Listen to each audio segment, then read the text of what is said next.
నమ్మలేము కానలేము నరులాల మనమింతే. ఉపోద్ఘాతం. ఈ సంకీర్తన సర్వాంతర్యామి, దైవ రక్షణ అనే అంశంపై సాగుతుంది. మానవ మాతృలమైన మనం భగవంతుని ఉనికిని నమ్మలేకపోవచ్చు లేదా చూడలేకపోవచ్చు, కాని ఆయన మాత్రం కంటి రెప్పలా మనల్ని కాపాడుతున్నాడు. చీకటిలో నోటి దగ్గరకు చెయ్యి ఎలా వెళ్తుందో, ఆకలి వేసినప్పుడు గొంతులో గుక్కెడు నీళ్లు ఎలా ప్రాణాధారం అవుతాయో, అలాగే భగవంతుడు మన లోపల బయట ఉండి మనల్ని సాకుతున్నాడని అన్నమయ్య ఈ కీర్తనలో వివరించారు. తెలుగు సారాంశం. ఓ నరులారా, మనం భగవంతుడిని పూర్తిగా నమ్మలేము, చూడలేము, మన పరిమితులు అంతే.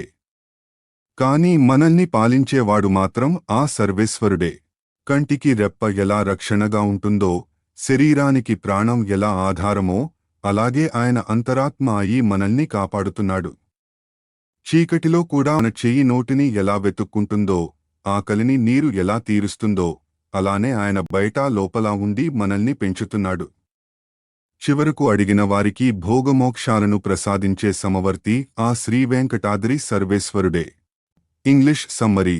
In this profound composition, Annamaya addresses the limitations of human perception, stating that though we may fail to see or believe in him, the Supreme Lord, Sarveshu, is the one who rules and protects us.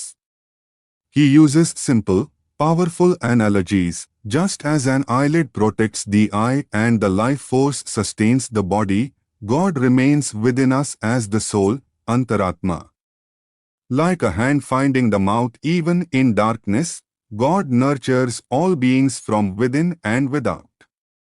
Ultimately, the impartial Lord of Venkatadri fulfills the desires of his devotees, granting both worldly pleasures and liberation, moksha. వివరణాత్మక విశ్లేషణ. పల్లవి. నమ్మలేము కానలేము నరులాల మనమింతే, సమ్మతించి ఏలేవాడు సర్వేశుడే సుండి. భావము. ఓ మానవులారా, మనం భగవంతుడిని సరిగ్గా నమ్మలేము, మన కళ్లతో ఆయనను చూడలేము, మన శక్తి అంతవరకే. కాని మనల్ని ఇష్టపడి పరిపాలిస్తున్నవాడు, ఏలేవాడు మాత్రం ఆ సర్వేశ్వరుడే సుమా. వివరణ. మనిషి అజ్ఞానాన్ని, దైవ కరుణను అన్నమయ్య ఇక్కడ ముఖాముఖిగా నిలబెట్టి చూపారు. చరణం 1. కంటికి గంటిరెప్ప కాచుక ఉండిన ఎట్టు, ఒంటి దేహమెల్లా జేవొడ్డుకున్నట్టు, అంటుక దేహి నేపొద్దు అంతరాత్మయే ఉండి, జంటయై కాచుకున్నాడు సర్వేశుడే సుండి. భావము. కంటిని కాపాడే రెప్పలాగా, శరీరానికి పట్టునిచ్చే శక్తి, జేవ లాగా ఆయన ఉన్నాడు. ప్రతి నిమిషం మన దేహంలో అంతరాత్మగా ఉండి, మనకు జంటగా, తోడుగా ఉండి ఆ సర్వేశ్వరుడు మనల్ని కాపాడుతున్నాడు. వివరణ. భగవంతుడు ఎక్కడో లేడు, మనలోనే ఉండి మనల్ని ప్రతిక్షణం రక్షిస్తున్నాడని భావం. చరణం 2. చీకటి నోటికి గడిచేయే కొంటవచ్చినట్టు, ఆకటికి గుక్కిళ్ళు ఆసైనట్టు, వీకల జంతువులకు వెలుపల లోన నుండి సాకుచునన్నా డిదివో సర్వేశుడే సుండి. భావము. గాఢాంధకారంలో కూడా మనం తినే అన్నం ముద్ద నేరుగా నోటికే వెళ్తుంది తప్ప వేరే చోటికి వెళ్లదు. ఆకలి వేసినప్పుడు గుక్కెడు నీళ్లు ప్రాణానికి ఆశనిస్తాయి. అలాగే సమస్త ప్రాణులకు వెలుపల, లోపల ఉండి పోషిస్తున్నవాడు, సాకుచున్నవాడు ఆ సర్వేశ్వరుడే. వివరణ. అసంకల్పితంగా జరిగే మన శరీర క్రియల వెనుక కూడా దైవశక్తి ఉందని అన్నమయ్య ఇక్కడ అద్భుతమైన ఉదాహరణ ఇచ్చారు. చరణం 3. తమ దేహమెంతైనా తానే ఇంపై మోచినట్టు, తెమలి ప్రాణమిన్నిటా దీపైనట్టు, అమరిన భోగ మోక్షాలడిగిన వారికిచ్చి సముడు శ్రీవేంకటాద్రి సర్వేశుడే సుండి. భావము. మన శరీరం ఎంత బరువున్నా మనకు భారమనిపించకుండా మనమే మోసుకుంటున్నాము. ప్రాణం అనేది అన్నిటికంటే తీపిగా అనిపిస్తుంది. ఇదంతా ఆయన మహిమే. అడిగిన భక్తులకు ఇటు ఇహలోక భోగాలను, అటు పరలోక మోక్షాన్ని ప్రసాదించే ఆ సమవర్తి, సముడు, సర్వేశ్వరుడు శ్రీవేంకటాద్రిపై వెలసిన స్వామియే. వివరణ. లౌకిక, ఆధ్యాత్మిక అవసరాలన్నిటూ తిరుమల వెంకటేశ్వరుడేనని అన్నమయ్య ముగించారు. తాత్విక విశ్లేషణ. ఈ కీర్తన అంతర్యామి తత్వం గురించి చెబుతుంది. సహజ రక్షణ. కంటికి రెప్ప ఎలాగైతే ప్రయత్నం లేకుండానే రక్షిస్తుందో, భగవంతుడు కూడా మనం అడగకపోయినా మనల్ని కాపాడుతూనే ఉంటాడు. చైతన్య శక్తి. మన దేహంలో కదలికలు, ప్రాణం తీపి ఇవన్నీ ఆయన ఉనికికి నిదర్శనాలు. సర్వ సమర్థత. ఆయన కేవలం రక్షకుడే కాదు, భోగ మోక్షాలను ఇచ్చే దాత కూడా. ఇట్టిజీవులకింకనేది వాటి ఉపోద్ఘాతం. ఈ సంకీర్తన జీవుని చంచలత్వం, దైవ ప్రార్థన అనే అంశంపై సాగుతుంది. మానవుడు తన జీవితంలో స్థిరమైన బుద్ధితో ఉండలేకపోతున్నాడని, క్షణానికో తీరుగా మారుతుంటాడని అన్నమయ్య విశ్లేషించారు. సంసారంపై విరక్తి, మళ్లీ దానిపైనే ఆసక్తి, దైవభక్తి, మళ్లీ ఇంద్రియ లోలత్వం, ఇలాంటి ఊగిసలాటలో ఉన్న జీవులను శ్రీవెంకటేశ్వరుడే తన దయతో దరిచేర్చాలని ఈ కీర్తన ప్రబోధిస్తుంది. తెలుగు సారాంశం: దేవా, ఇలాంటి చంచల స్వభావం గల జీవులకు నీ దయ తప్ప వేరే గతి ఏముంది? మనిషి ఒకసారి తన జన్మ పరంపరను తలచుకుని బాధపడతాడు, మరో క్షణం అంతా మర్చిపోతాడు. పురాణ గాథలు వింటాడు, కాని మళ్లీ సందేహాల్లో మునిగిపోతాడు. ఒకసారి సంసారంపై విరక్తి చెందుతాడు, వెంటనే మళ్లీ దానిపై మమకారం పెంచుకుంటాడు. ఇంద్రియాలకు బానిస అవుతూనే అప్పుడప్పుడు దైవానికి మొక్కుతుంటాడు. తపస్సులు చేస్తాడు, మళ్లీ అలసిపోయి ఖాళీగా ఉంటాడు. నీవు హృదయంలోనే ఉన్నా అది తెలియక నీకోసం పెద్దగా మొరపెట్టుకుంటాడు. ఇన్ని వైరుధ్యాలున్న మమ్మల్ని నీవే రక్షించాలి. English summary. In this insightful composition, Annamaya depicts the fickle nature of the human mind and the inconsistencies in a seeker's journey. He observes that a human fluctuates between extremes, moments of spiritual awakening and total forgetfulness, listening to sacred scares and drowning in doubts, detachment from worldly life and sudden immersion in its pleasures. The soul struggles between being a slave to the senses and offering prayers to God. Annamaya concludes that since the mind is so unstable, only the profound grace of Lord Venkateshwar can save such beings, especially when they fail to realize that the divine resides within their own hearts. వివరణాత్మక విశ్లేషణ. పల్లవి. ఇట్టిజీవులకింకనేది వాటి దట్టమై దేవుడ నీవే దయజూతుగాక. భావము: దేవా, ఇటువంటి చంచలమైన మనస్తత్వం గల జీవులకు ఇక దిక్కు ఏముంది? నిరంతరంగా నీవు అమితమైన దయను చూపితే తప్ప వీరికి మోక్షం కలగదు. వివరణ. మానవ ప్రయత్నం కంటే దైవకృపకే ఇక్కడ అన్నమయ్య ప్రాధాన్యతనిచ్చారు. చరణం 1. తన జన్మవిదు ధూ లను దల్చు నొక్కొకవేళ, వనర మలచునట్టే ఒక్కొకవేళ, విను పురాణ కథలు వివరించి ఒకవేళ, పెనచి సందేహములే పెంచు నొకవేళ. భావము: మనిషి ఒక సమయంలో తన పూర్వ జన్మల కర్మలను తలచుకుని భయపడతాడు, కాని వెంటనే వాటన్నిటినీ మర్చిపోయి మాయలో పడతాడు. ఒకసారి పురాణ కథలను ఎంతో ఆసక్తితో వింటాడు, కాని మరుక్షణమే లేనిపోని సందేహాలను పెంచుకుని అయోమయానికి గురవుతాడు. వివరణ. జ్ఞానం, అజ్ఞానం మధ్య మనిషి చేసే నిరంతర పోరాటాన్ని అన్నమయ్య ఇక్కడ చిత్రించారు. చరణం 2. విసిగి సంసారమందు విరతుడో నొకవేళ, ఒసగి ఎందే మత్తుడో నొకవేళ, పసిగుని ఇంద్రియాల బంటై ఉండు నొకవేళ, ముసిపితో దైవానకు మొక్కు నొక్కవేళ. భావము: కష్టాలు వచ్చినప్పుడు సంసారంపై విసిగిపోయి వైరాగ్యం చూపిస్తాడు, కాని మళ్లీ ఆ సంసార సుఖాల్లోనే మునిగి తేలుతాడు. ఇంద్రియ కోరికల వెంటపడి వాటికి బానిస, బంటు అవుతాడు, మళ్లీ లోలోపల భయంతో దైవానికి నమస్కరిస్తుంటాడు. వివరణ. లోకంలో మనుషులు పడే మానసిక సంఘర్షణను, వారి అస్థిరత్వాన్ని ఈ 0000 చరణం ప్రతిబింబిస్తుంది. చరణం 3. కోరి తపములు చేసి గుణియో తానొకవేళ, ఊరకే అలసి ఉండు నొక్కవేళ, ఈ రీతి శ్రీవెంకటేశ ఎదలో నీవుండగాను బీరాన నీకే మొలవెట్టు నొకవేళ. భావము: మోక్షం కోరి తపస్సులు చేసి పుణ్యాత్ముడిగా చలామణి అవుతాడు, కాని కొన్నాళ్లకే అలసిపోయి సాధన వదిలేస్తాడు. ఓ శ్రీవెంకటేశ్వర, నీవు హృదయంలోనే, ఎదలో అంతర్యామిగా ఉన్నావన్న సత్యం గ్రహించక నీకోసం ఆకాశం వైపు చూస్తూ గట్టిగా మొరపెట్టుకుంటూ ఉంటాడు. వివరణ. భగవంతుడు మనలోనే ఉన్నాడన్న అంతర్జ్ఞానం లేక మనిషి చేసే బాహ్య ప్రయత్నాలను అన్నమయ్య ఇక్కడ చమత్కరించారు. తాత్విక విశ్లేషణ. ఈ కీర్తన మానవ స్వభావ విశ్లేషణకు అద్దం పడుతుంది. చంచలత్వం. మనిషి మనస్సు స్థిరంగా ఉండదు. సుఖం వచ్చినప్పుడు దేవుడిని మరిచి, కష్టం వచ్చినప్పుడు మొరపెట్టడం జీవ సహజం. అంతర్యామితత్వం. దేవుడు మన హృదయంలోనే ఉన్నాడని పోవడమే అతిపెద్ద అజ్ఞానం. శరణాగతి. మనలోని లోపాలను మనమే సరిదిద్దుకోలేము కాబట్టి ఆ వెంకటపతియే దయతో మనల్ని ఉద్ధరించాలని ప్రార్థించడమే ఏకైక మార్గం. ఎంత చదివి చూచిన నీతడే ఘనముగాక. ఉపోద్ఘాతం. ఈ సంకీర్తన పరమాత్మ సర్వోన్నతత్వం, సుప్రీం సావరెంటీ అనే అంశంపై సాగుతుంది. సృష్టికి మూలం, మధ్యం, అంతం అన్నీ ఆ శ్రీహరియే అని అన్నమయ్య వివరిస్తారు. అణువు నుండి బ్రహ్మాండం వరకు, భోగం నుండి మోక్షం వరకు అన్నీ ఆయనే అయి ఉన్నాడని, శ్రీవేంకటాద్రిపై వెలసిన ఆ పట్టపుదేవుడు తప్ప వేరే దైవం లేదని ఈ కీర్తన ఘోషిస్తుంది. తెలుగు సారాంశం. ఎన్ని చదువులు చదివినా, ఎన్ని విచారణలు చేసినా ఈ శ్రీవేంకటేశ్వరుడే అందరికంటే గొప్పవాడు. ఈ సమస్తాన్ని ఏలే దైవం ఆయన తప్ప మరొకరు లేరు. సృష్టి ఆరంభంలో మూలమై, ప్రళయకాలంలో మిగిలి ఉండి, మధ్యలో అంతా నిండి ఉన్నవాడు ఆ మన్మథని తండ్రి, మదనగురుడు అయిన విష్ణుమూర్తియే. ఆయనే పరమాణువు, ఆయనే బ్రహ్మాండం. దేవతలకు, నరులకు ఆశ్రయమెహపరాలకు మూలమైనవాడు ఆ హరి ఒక్కడే. పుట్టుకలకు, సుఖదుఃఖాలకు, మోక్షానికి ఆయనే కారకుడు. కమలాదేవితో కూడి శ్రీవేంకటాద్రిపై ఉన్న ఆ పట్టపుదేవుడే పరదైవం. English summary. In this 604th composition, Annamaya asserts that no matter how much one studies or investigates, Lord Venkateshwar emerges as the Supreme Being.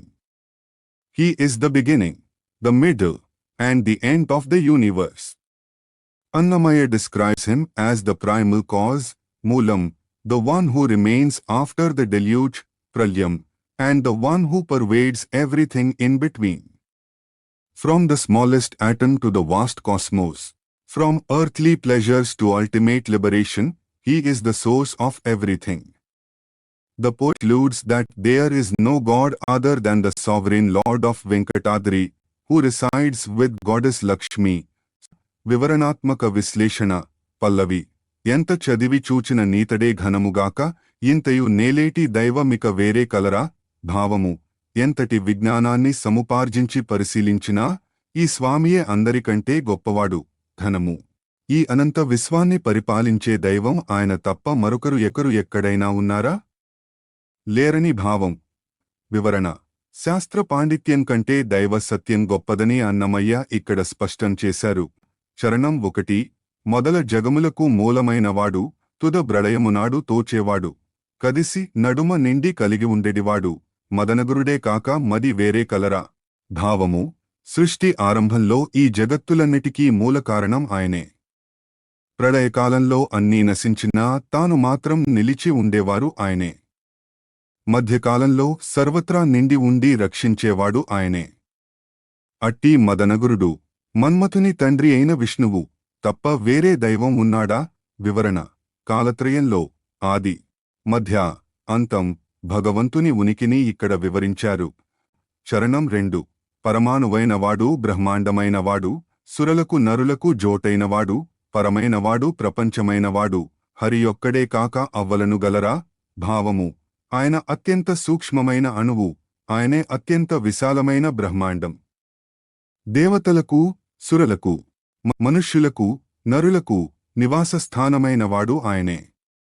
మోక్షము, పరము, ఈ లోకము, ప్రపంచం రెండూ ఆయనే.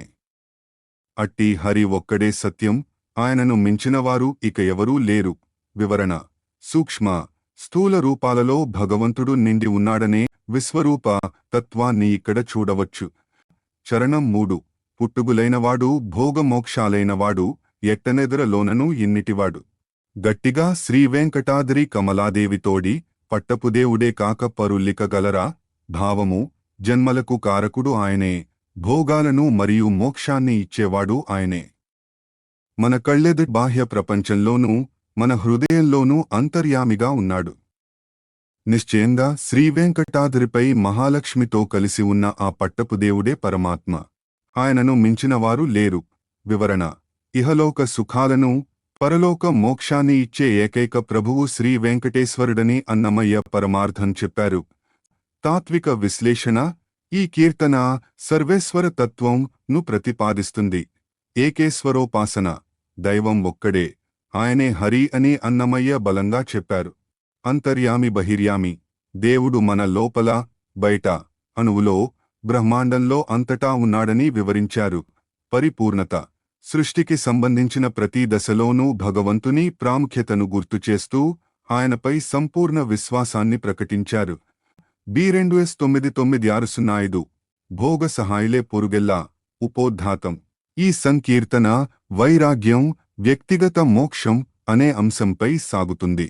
లోకంలో చుట్టాలు, పక్కాలు కోట్లాది మంది ఉండవచ్చు. కాని సుఖదుఃఖాలను అనుభవించేటప్పుడు, పుట్టినప్పుడు, మరణించినప్పుడు జీవుడు ఒంటరివాడే అని అన్నమయ్య గుర్తుచేస్తున్నారు.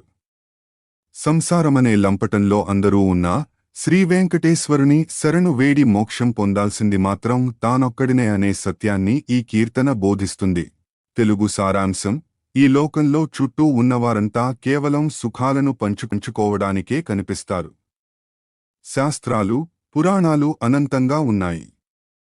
కోట్లాది మంది చుట్టాలు ఉండవచ్చు, కాని కష్టసుఖాలకు మాత్రం నేనొక్కడినే బాధ్యుడిని. లోకమంతా సంసారంలో మునిగి ఉన్నా నేను పుట్టినప్పుడు మాత్రం ఈ భూమిపై ఒంటరిగానే పుట్టాను. త్వాలతో నిండి ఉన్నా మొదలు నుండి చివరి వరకు నా ప్రయాణం నాదే. చివరకు నన్ను ఏలే ఆ శ్రీ వెంకటేశ్వరుని సేవలో తరించే భక్తుడిగా కూడా నేనొక్కడినే నిలుస్తాను. English summary. In this 605th composition, Annamaya explores the theme of spiritual loneliness and the transience of worldly ties. He observes that while people surround us to share in our pleasures, bhoga, they are absent during our personal struggles.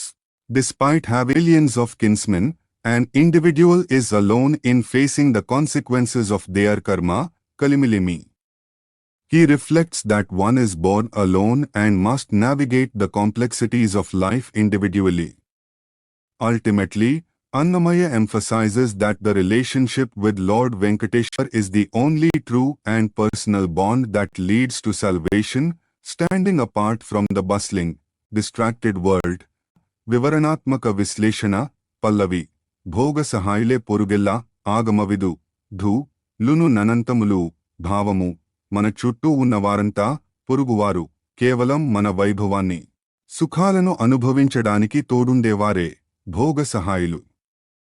లోకంలో నేర్చుకోవాల్సిరాలు, చదవాల్సిన ఆగమాలు కూడా అంతం లేకుండా ఎన్నో ఉన్నాయి. వివరణ: మనిషి సుఖాల్లో ఉన్నప్పుడు అందరూ వస్తారు, కాని ఆత్మపరంగా ఎవరికి వారే అని ఇక్కడ సూచించబడింది. చరణం 1. కులమున జుట్టాలు కోటానగోట్లు, కలిమిలేమి కొక్కడనే గుడి. పలులంపటముల ప్రజలే ఇందరు, నిలిచిన చోటికి నేనొక్కడనే. భావము: కులపరంగా చూస్తే కోట్లాది మంది చుట్టాలు కనిపిస్తారు. కాని సంపద, కలిమి వచ్చినప్పుడు లేదా దారిద్ర్యం, లేమి అనుభవించాల్సి వచ్చినప్పుడు మాత్రం నేను ఒంటరిగా దానికి గురి కావాల్సిందే. లోకమంతా ఎన్నో గందరగోళాలో, బంధాల్లో, లంపటములలో చిక్కుకుని ఉన్నా అసలు స్థితికి వచ్చేసరికి నేను మాత్రం ఒంటరివాడినే. వివరణ: కర్మఫలం అనేది వ్యక్తిగతమైనది, దానిని చుట్టాలు పంచుకోలేరని భావం. చరణం 2. చెట్టడిచిన నిదే చేటడు పండ్లు, గుట్టు తెలుసుకున్న గురి నేను. ఉట్టుక సంసార మూరల్లా నిదే, పుట్టినప్పటికీ భువి నొక్కడనే. భావము: ఒక చెట్టును కొడితే చాటెడు పండ్లు రాలవచ్చు, అంటే సంసారంలో ఫలితాలు అందరికీ దక్కవచ్చు. కాని ఆ జీవిత మర్మాన్ని, గుట్టును తెలుసుకోవడానికి మాత్రం నేను వ్యక్తిగతంగా శ్రమించాలి. ఊరంతా సంసార సాగరంలో మునిగి ఉన్నా ఈ భూమిపై పుట్టినప్పుడు మాత్రం నేను ఒంటరిగానే వచ్చాను. వివరణ: పుట్టుక, జ్ఞానోదయం అనేవి వ్యక్తిగత అనుభవాలని అన్నమయ్య ఇక్కడ వివరించారు. చరణం 3. చనవు మనవులకు జగమెల్లా నిదే, కొనకు మొదలికిని గురి నేను. ఎనయిచూ శ్రీ వెంకటేశు డేలేగన, నినుపుగమికాడ నేనొక్కడనే. భావము: సాన్నిహిత్యాలకు, గౌరవాలకు ఈ జగమంతా సిద్ధంగానే ఉంటుంది. కాని జీవితం ఆరంభం, మొదలు నుండి అంతం, కొన వరకు నా గమ్యానికి నేనే బాధ్యుడిని. చివరకు శ్రీవేంకటేశ్వరుడు నన్ను తన వాడిగా స్వీకరించి పరిపాలించేటప్పుడు ఆ స్వామితో కలిసే ఆత్మీయ భక్తుడిగా నినుపుగమికాడ నేనొక్కడినే ఉంటాను. వివరణ: మోక్ష మార్గంలో భగవంతుడికి, భక్తుడికి మధ్య ఉన్నది అత్యంత ఏకాంతమైన పవిత్రమైన బంధమని అన్నమయ్య ముగించారు. తాత్విక విశ్లేషణ: ఈ కీర్తన ఆత్మ నివేదన, వైరాగ్యం గురించి ప్రబోధిస్తుంది. ఏకాకిత్వం: జీవుడు ఈ ప్రపంచంలోకి ఒంటరిగానే వస్తాడు, ఒంటరిగానే వెళ్తాడు. మధ్యలో ఉన్న బంధుత్వాలు కేవలం శరీరానికే తప్ప ఆత్మకు కావు. బాధ్యత: మన పుణ్యాలకు, కష్టసుఖాలకు బాధ్యత వహించాల్సింది మనమే. చుట్టూ ఎంతమంది ఉన్నా మన అనుభవం మనదే. దైవ సాన్నిహిత్యం: లోకం నుండి వేరుపడి మనసును కేవలం శ్రీ వెంకటేశ్వరునిపై నిలిపినప్పుడే నిజమైన శాంతి, మోక్షం లభిస్తాయి. హరి అవతారమీతడు అన్నమయ్య. ఉపోద్ఘాతం: ఈ సంకీర్తన గురుస్తుతి, అన్నమయ్య వైభవం అనే అంశంపై సాగుతుంది. తాళ్లపాక అన్నమయ్య కేవలం ఒక కవి మాత్రమే కాదని, ఆయన వైకుంఠవాసుని సన్నిధిలో నిరంతరం పాడుతూ ఉండే భగవత్ స్వరూపుడని ఈ కీర్తన వర్ణిస్తుంది.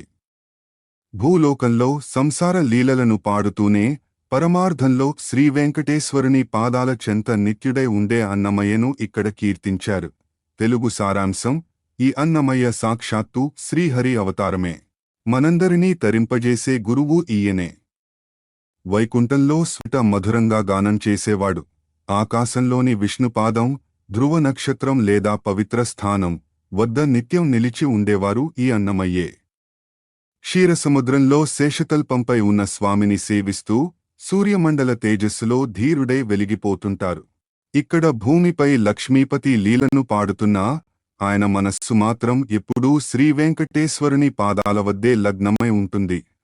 English summary: In this unique 606th composition, Annamaya is hailed as an incarnation of Lord Hari and a supreme spiritual preceptor, Guru. The song describes him as the celestial bard who sings in the presence of the Lord in Vaikuntha and resides eternally in the sacred abode of Vishnu.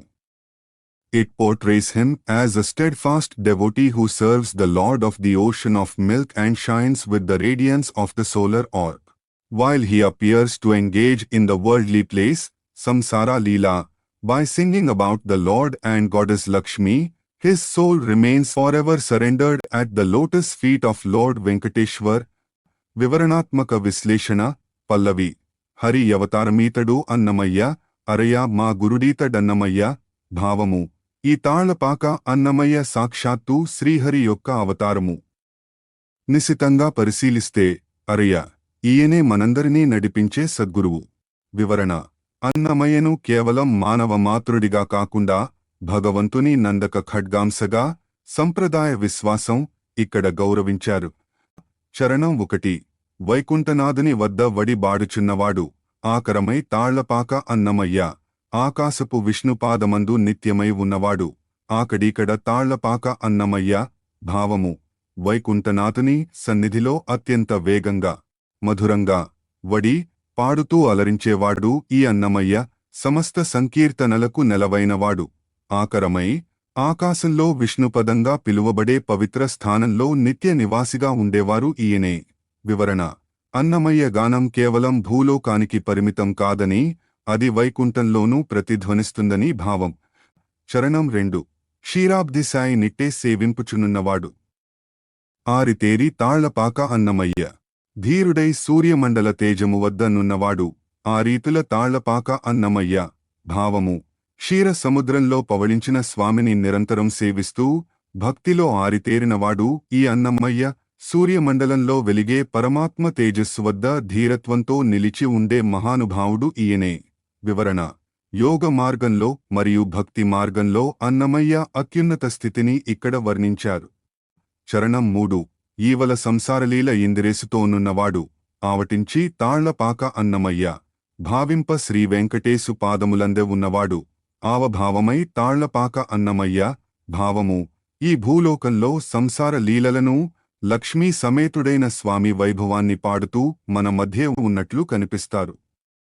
కాని అంతరార్థంలో చూస్తే భావింప ఆయన ఎప్పుడూ శ్రీవెంకటేశ్వరుని పాదాల చెంతే ఉండి ఆ స్వామి భావంలోనే లీనమై, ఆవభావమై ఉన్నారు. వివరణ: అన్నమయ్య జీవితం ఒక సామాన్య మానవుడిలా కనిపించినా ఆయన ఆత్మ నిరంతరం స్వామి సేవలోనే తరిస్తుందని ముగించారు. తాత్విక విశ్లేషణ: ఈ కీర్తన గురుశిష్య పరంపర మరియు భక్త వైభవం గురించి చెబుతుంది. భక్తుడే భగవంతుడు. భగవంతునిపై అత్యంత ప్రేమ కలిగిన భక్తుడు భగవంతునితో సమానమైన గౌరవాన్ని పొందుతాడని ఇక్కడ స్పష్టమవుతోంది. నిత్యసూరి అన్నమయ్యను వైకుంఠంలో నిరంతరం ఉండే నిత్యసూరిగా నిత్య విముక్తుడు కీర్తించారు. సంకీర్తన యజ్ఞం ఆయన పాడిన వేలాది కీర్తనలు కేవలం సాహిత్యం కాదని, అవి వైకుంఠానికి వెళ్లే సోపానాలని ఈ కీర్తన మనకు గుర్తుచేస్తుంది.